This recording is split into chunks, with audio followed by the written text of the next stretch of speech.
Oh my gosh, there's so many. I think for me, you know, code switching was a very early thing. My parents very much wanted me to go to college, so there was no, right, like similar to you, Betty, like a B, not good enough, keep going. Like you need to get to college, you need to go there.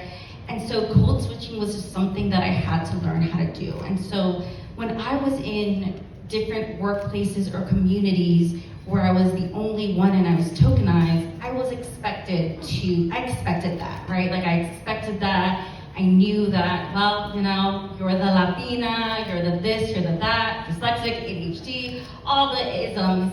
And so I expected to be discriminated against. And so I will say, I think for me, breaking barriers when I think about that is one of my last full-time jobs that I had, which was actually, you know, they said that they were a BIPOC nonprofit and we're doing things for BIPOC people, and majority of the staff, except leadership, were BIPOC people. And there was all this conversation in the community that we served were students of color.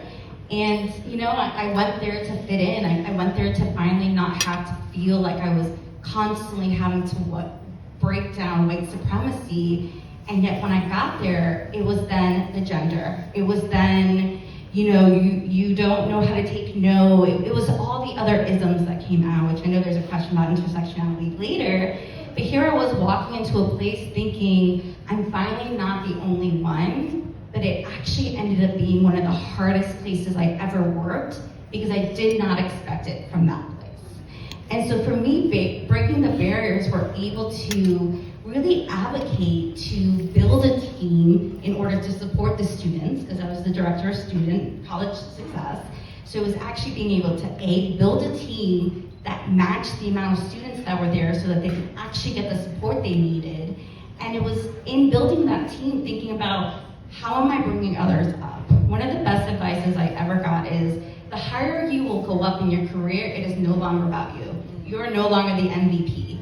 It is about making others the MVP. It is about making your team the MVP. It's about making the entry-level people the MVP. And so I always think about that. And so for me, breaking the barrier is, how am I helping someone else get into the position that I am leaving or into the room? And how do I get those folks into the room that their voices matter?